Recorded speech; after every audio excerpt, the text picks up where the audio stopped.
जय बृहस्पति देव। आप सभी को बृहस्पतिवार की ढेरों शुभकामनाएं। प्रिय भक्तों, आज हम सुनेंगे बृहस्पतिवार व्रत कथा। आपने व्रत किया है तो आपको यह कथा अवश्य सुननी ही चाहिए। जिसने व्रत नहीं किया है वह भी यदि इस कथा को सुनता है तो भगवान बृहस्पति देव उसकी सभी मनोकामनाएं पूर्ण करते हैं। क्योंकि इस पृथ्वी पर भगवान श्री हरि विष्णु कहते हैं कि वो बृहस्पति देव के रूप में इस कलयुग में मनुष्य की सभी मनोकामनाएं पूरी करने के लिए ही आए हैं। इसीलिए इस कलयुग में बृहस्पतिवार व्रत की महिमा बहुत अधिक है। बृहस्पतिवार व्रत कथा की श्रवण की महिमा बहुत अधिक है। तो आइए प्रिय भक्तों, कथा आरंभ करेंगे। आपसे निवेदन है कि भगवान की कथा का यह वीडियो है तो कृपया वीडियो को एक बार लाइक अवश्य कर दीजिएगा।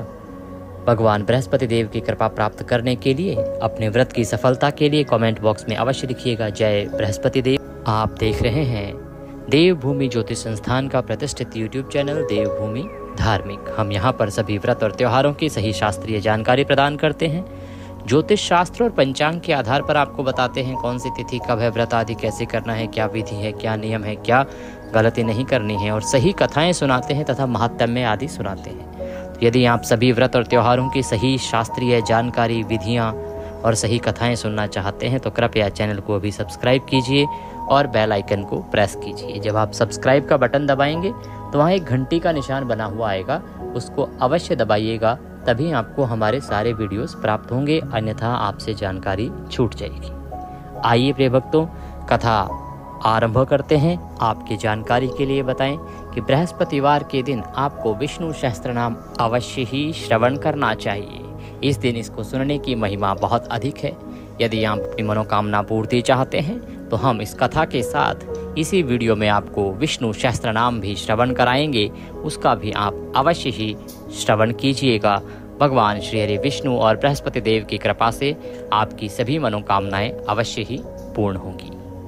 आरंभ करते हैं अथ श्री बृहस्पति देव बृहस्पतिवार व्रत कथा। भारतवर्ष में एक प्रतापी और दानी राजा राज्य करता था। वह नित्य गरीबों और ब्राह्मणों की सहायता किया करता था। यह बात उसकी रानी को अच्छी नहीं लगती थी। वह ना ही गरीबों को दान देती, ना ही भगवान का पूजन करती और ना ही राजा को दान देने के लिए सहायता करती, वरन उसको दान आदि देने से मना किया करती थी। एक दिन राजा शिकार खेलने वन को गए हुए थे तो रानी महल में अकेली थी। उसी समय बृहस्पति देव एक साधु के वेश में राजा के महल में भिक्षा के लिए आ गए। भिक्षा मांगने लगी। भिक्षा मांगी, रानी ने भिक्षा देने से इनकार कर दिया और कहा कि हे साधु महाराज, मैं तो दान पुण्य से तंग आ गई हूँ। मेरा पति सारा धन लुटाते रहता है। मेरी इच्छा है कि हमारा धन नष्ट हो जाए, फिर ना रहेगा बांस, ना बजेगी बांसुरी। साधु ने कहा, देवी तुम तो बड़ी विचित्र हो। धन संतान तो सभी चाहते हैं, पुत्र और लक्ष्मी तो पापी के घर में भी होनी चाहिए। यदि तुम्हारे पास अधिक धन है तो भूखों को भोजन दो, प्यासों के लिए प्याऊ बनवाओ, मुसाफिरों के लिए धर्मशालाएं खुलवाओ, जो निर्धन अपनी कुंवारी कन्याओं का विवाह नहीं कर सकते उनका विवाह करा दो। ऐसे और कई काम हैं जिनके करने से तुम्हारा यश लोक परलोक में फैलेगा। परंतु रानी पर उपदेश का कोई प्रभाव न पड़ा। वह बोली, महाराज आप मुझे कुछ न समझाएं। मैं ऐसा धन नहीं चाहती जो हर जगह बांटती फिरूं। साधु ने उत्तर दिया, यदि तुम्हारी ऐसी इच्छा है तो तथास्तु। तुम ऐसा करना, बृहस्पतिवार को घर लीपकर पीली मिट्टी से अपना सिर धोकर स्नान करना, भट्टी चढ़ाकर कपड़े धोना। ऐसा करने से आपका सारा धन नष्ट हो जाएगा। इतना कहकर वह साधु महाराज वहां से अंतर्ध्यान हो गए।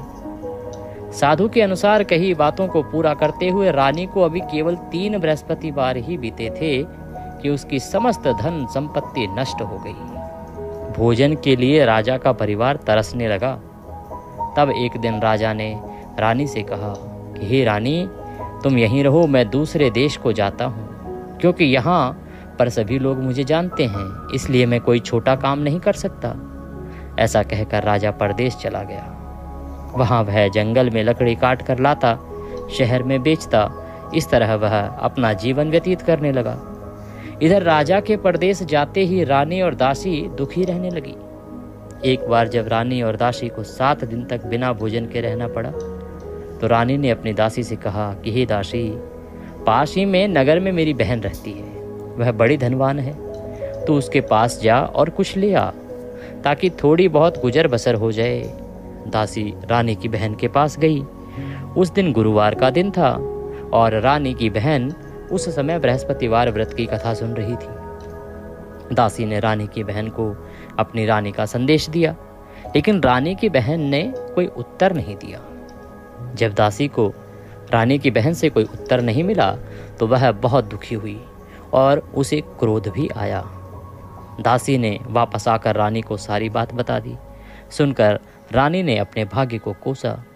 उधर रानी की बहन ने सोचा कि मेरी बहन की दासी आई थी, परंतु मैं उस समय कथा कर रही थी, इसीलिए उससे कुछ बोली नहीं।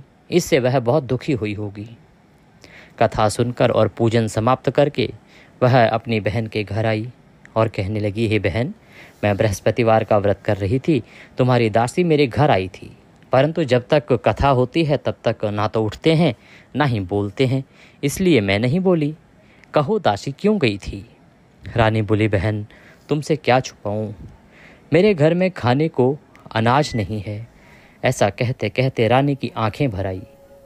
उसने दासी समेत पिछले 7 दिनों से भूखे रहने तक की बात अपनी बहन को विस्तार पूर्वक सुना दी। रानी की बहन बोली, देखो बहन, भगवान बृहस्पति देव सबकी मनोकामना पूर्ण करते हैं। देखो शायद तुम्हारे घर में कहीं अनाज रखा हो। पहले तो रानी को विश्वास नहीं हुआ, पर बहन के आग्रह पर करने पर उसने अपनी दासी को अंदर भेजा तो उसे सचमुच अनाज से भरा एक घड़ा दिखा। यह देखकर दासी को बड़ी हैरानी हुई। दासी रानी से कहने लगी, हे रानी, जब हमको भोजन नहीं मिलता तो हम व्रत ही तो करते हैं, इसलिए क्यों ना इनसे व्रत और कथा की विधि पूछ ली जाए ताकि हम भी व्रत कर सकें। तब रानी ने अपनी बहन से बृहस्पतिवार व्रत के बारे में पूछा। उसकी बहन ने बताया कि बृहस्पतिवार के व्रत में चने की दाल और मुनक्का से भगवान विष्णु का केले की जड़ में पूजन करें तथा दीपक जलाएं, व्रत कथा सुने और पीला भोजन ही करें। इससे बृहस्पति देव प्रसन्न होते हैं। व्रत और पूजन विधि बताकर रानी की बहन अपने घर को लौट गई। 7 दिन के बाद गुरुवार का दिन आया तो रानी और दासी ने व्रत रखा। गुड़साल में जाकर चना और गुड़ ले आई, फिर उससे केले की जड़ तथा विष्णु भगवान का पूजन किया। अब पीला भोजन कहाँ से आए, इस बात को लेकर दोनों बहुत दुखी थे। चूंकि उन्होंने व्रत रखा था, इसीलिए बृहस्पति देव उनसे प्रसन्न थे। इसलिए वे एक साधारण व्यक्ति का रूप धारण करके 2 थालों में सुंदर पीला भोजन दासी को दे गए। भोजन पाकर दासी प्रसन्न हुई और फिर रानी के साथ मिलकर भोजन ग्रहण किया। उसके बाद वे सभी गुरुवार को व्रत और पूजन करने लगी। बृहस्पति भगवान की कृपा से उनके पास फिर से धन संपत्ति आ गई, परंतु रानी फिर से पहले की तरह आलस्य करने लगी। तब दासी बोली, देखो रानी, तुम पहले भी इसी प्रकार आलस्य करती थी, तुम्हें धन रखने में कष्ट होता था, इस कारण सभी धन नष्ट हो गया, और अब जब भगवान बृहस्पति की कृपा से धन मिला है तो तुम्हें फिर से आलस्य होता है। रानी को समझाते हुए दासी कहती है कि बड़ी मुसीबतों के बाद हमने यह धन पाया है, इसलिए हमें दान पुण्य करना चाहिए, भूखे मनुष्यों को भोजन कराना चाहिए और धन को शुभ कार्यों में खर्च करना चाहिए, जिससे तुम्हारे कुल का यश बढ़ेगा, स्वर्ग की प्राप्ति होगी और पितृ प्रसन्न होंगे। दासी की बात मानकर रानी अपना धन शुभ कार्यों में खर्च करने लगी, जिससे पूरे नगर में उसका यश फैलने लगा। एक दिन राजा दुखी होकर जंगल में एक पेड़ के नीचे आसन पर बैठा था। वह अपनी दशा को याद करके व्याकुल होने लगा। बृहस्पतिवार का दिन था। एकाएक उसने देखा कि एक निर्जन वन में एक साधु प्रकट हुए। वह साधु वेश में स्वयं बृहस्पति देव थे। लकड़हारे के सामने आकर बोले, हे लकड़हारे, इस सुनसान जंगल में तू चिंतामग्न क्यों बैठा है? लकड़हारे ने दोनों हाथ जोड़कर प्रणाम किया और उत्तर दिया, हे महात्मा जी, आप सब कुछ जानते हैं, आप तो अंतर्यामी हैं, मैं क्या कहूँ। यह कहकर वह रोने लगा और साधु को अपनी आत्मकथा सुनाई। महात्मा जी ने कहा, तुम्हारी स्त्री ने बृहस्पति के दिन बृहस्पति भगवान का निरादर किया है, जिसके कारण रुष्ट होकर उन्होंने तुम्हारी यह दशा कर दी है। अब तुम चिंता को दूर करके मेरे कहने पर चलो तो तुम्हारे सब कष्ट दूर हो जाएंगे और भगवान पहले से भी अधिक संपत्ति देंगे। तुम बृहस्पति के दिन कथा किया करो। 2 पैसे के चने मुनक्का लाकर उसका प्रसाद बनाओ। शुद्ध जल से लोटे में शक्कर मिलाकर अमृत तैयार करो। कथा के पश्चात अपने सारे परिवार और सुनने वाले प्रेमियों में अमृत व प्रसाद बांटकर आप भी ग्रहण करो।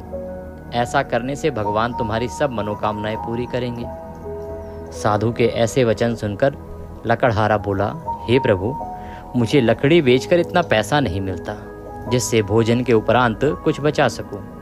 मैंने रात्रि में अपनी स्त्री को व्याकुल देखा है। मेरे पास कुछ भी नहीं है जिससे मैं उसकी खबर मंगा सकूं। साधु ने कहा, हे लकड़हारे, तुम किसी बात की चिंता मत करो। बृहस्पति के दिन तुम रोजाना की तरह लकड़ियां शहर को लेके जाओ। तुमको रोज से दुगना धन मिलेगा, जिससे तुम भली भांति भोजन कर लोगे तथा बृहस्पति देव की पूजा का सामान भी आ जाएगा। इतना कहकर साधु अंतर्ध्यान हो गए। धीरे धीरे समय व्यतीत होने पर फिर वही बृहस्पतिवार का दिन आया। लकड़हारा जंगल से लकड़ी काटकर किसी शहर में बेचने को गया। उसे उस दिन अन्य दिन से अधिक पैसे मिले। राजा ने चना गुड़ आदि लाकर गुरुवार का व्रत किया। उस दिन से उसके सभी क्लेश दूर हुए। परंतु जब दोबारा गुरुवार का दिन आया तो उस बृहस्पतिवार के दिन वह बृहस्पति देव का व्रत पूजन करना भूल गया। इस कारण बृहस्पति भगवान नाराज हो गए। उस दिन उस नगर के राजा ने विशाल यज्ञ का आयोजन किया तथा शहर में ये घोषणा करा दी कि कोई भी मनुष्य अपने घर में भोजन न बनावे, न आग जलावे। समस्त जनता मेरे यहाँ भोजन करने आवे। इस आज्ञा को जो न माने उसे फांसी की सजा दी जाएगी। इसी तरह की घोषणा संपूर्ण नगर में करा दी गई। राजा की आज्ञा अनुसार शहर के सभी लोग भोजन करने गए, लेकिन लकड़हारा कुछ देर से पहुंचा। इसलिए राजा उसको अपने साथ लिवा ले गए और ले जाकर भोजन करा रहे थे तो रानी की दृष्टि उस खूंटी पर पड़ी जिस पर उसका हार लटका हुआ था, पर वह वहां दिखाई नहीं दिया। रानी ने निश्चय किया कि मेरा हार इस मनुष्य ने चुरा लिया है। उसी समय सिपाहियों को बुलाकर उसको कारागार में डला दिया गया। जब लकड़हारा कारागार में पड़ गया और बहुत दुखी होकर विचार करने लगा कि न जाने कौन से पूर्व जन्म के कर्म से मुझे यह दुख प्राप्त हुआ है, और उसी साधु को याद करने लगा जो जंगल में मिला था। उसी समय तत्काल बृहस्पति देव साधु के रूप में प्रकट हुए और उसकी दशा को देखकर कहने लगे, अरे मूर्ख, तूने बृहस्पति देव की कथा नहीं करी, इस कारण तुझे दुख प्राप्त हुआ है।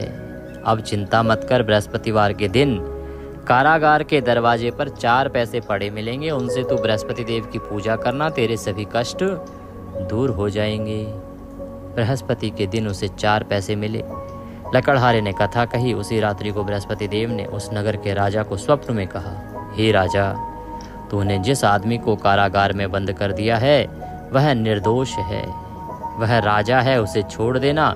रानी का हार उसी खूंटी पर लटका है।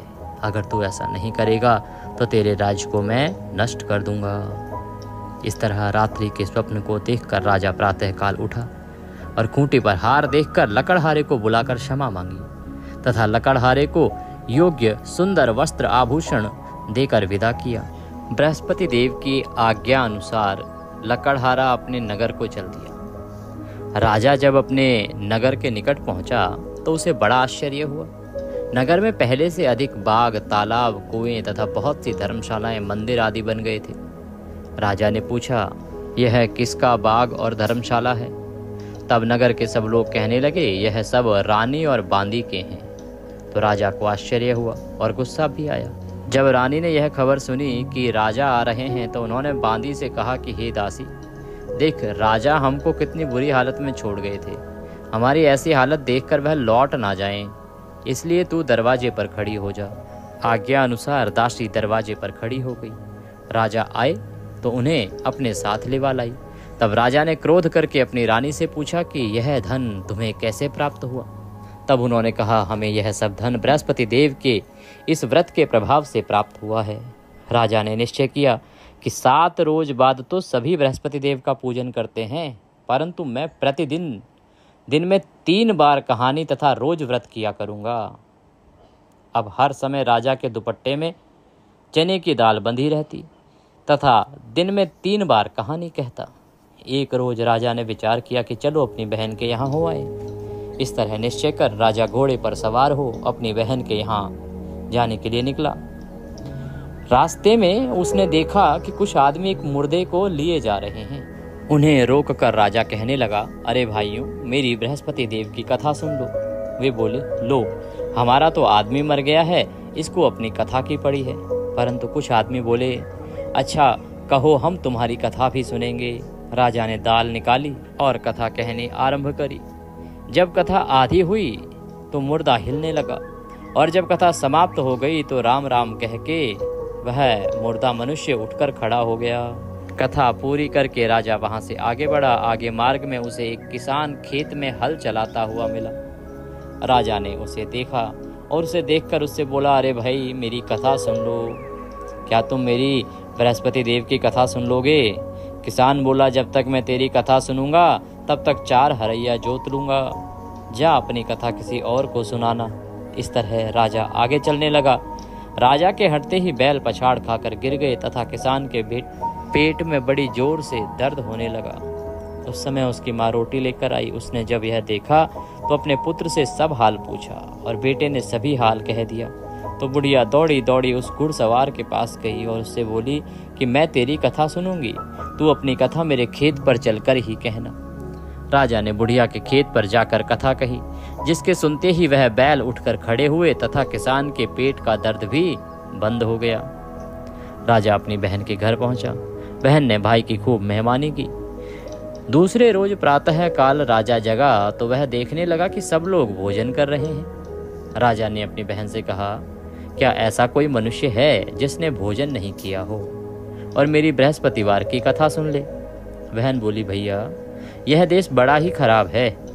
यहाँ लोग पहले भोजन करते हैं, बाद में अन्य काम करते हैं। अगर कोई पड़ोस में हो तो मैं देख आऊं। वह ऐसा कहकर देखने चली गई, परंतु उसे कोई ऐसा व्यक्ति नहीं मिला जिसने भोजन ना किया हो। अतः वह एक कुम्हार के घर गई, जिसका लड़का बीमार था। उसे मालूम हुआ कि उनके यहाँ 3 रोज से किसी ने भोजन नहीं किया है। रानी ने अपने भाई की कथा सुनने के लिए कुम्हार से कहा तो वह तैयार हो गया। राजा ने जाकर बृहस्पतिवार की कथा कही, जिसको सुनकर उसका लड़का ठीक हो गया। अब तो राजा की प्रशंसा होने लगी। एक रोज राजा ने अपनी बहन से कहा कि हे बहन, हम अपने घर को जाएंगे, तुम भी तैयार हो जाओ। राजा की बहन ने अपनी सास से कहा। सास ने कहा, हाँ चली जा, परंतु अपने लड़कों को मत ले जाना, क्योंकि तेरे भाई की कोई औलाद नहीं है। बहन ने अपने भैया से कहा, हे भैया, मैं तो चलूंगी, पर कोई बालक नहीं जाएगा। राजा बोला, जब कोई बालक ही नहीं जाएगा तब तुम भी क्या ही करोगी? बड़े दुखी मन से राजा अपने नगर को लौट आया। राजा ने अपनी रानी से कहा कि हम निर्वंशी हैं, हमारा मुंह देखने का धर्म नहीं है और कुछ भोजन आदि नहीं किया। रानी बोली, हे प्रभु, बृहस्पति देव ने हमें सब कुछ दिया है, वह हमें औलाद भी अवश्य देंगे। उसी रात को बृहस्पति देव ने राजा से स्वप्न में कहा, हे राजा, उठ, सभी सोच त्याग दे, तेरी रानी गर्भ से है। बृहस्पति देव की यह बात सुनकर राजा को बड़ी खुशी हुई। 9वें महीने में रानी के गर्भ से एक सुंदर पुत्र पैदा हुआ। तब राजा बोला, हे रानी, स्त्री बिना भोजन के रह सकती है, पर बिना कहे नहीं रह सकती। जब मेरी बहन आवे तो तुम उससे कुछ न कहना। रानी ने सुनकर हाँ कर दिया।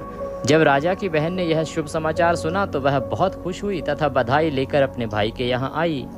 तभी रानी ने कहा, घोड़ा चढ़कर तो नहीं आई, गधा चढ़कर आई। राजा की बहन बोली, भाभी, मैं इस प्रकार न कहती तो तुम्हें औलाद कैसे मिलती? इस प्रकार बृहस्पति देव की कृपा से राजा को पुनः राजपाट मिला, धन मिला और पुत्र मिला। भगवान बृहस्पति देव सदैव उसकी रक्षा करते हैं जो उनकी पूजा करता है। संसार में जो मनुष्य सद्भावना से भगवान जी का पूजन व्रत सच्चे हृदय से करते हैं तो उनकी सभी मनोकामनाएं बृहस्पति देव पूर्ण करते हैं। जैसी सच्ची भावना से रानी और राजा ने उनकी कथा का गुणगान किया तो उनकी सभी इच्छाएं बृहस्पति देव ने पूर्ण की थी।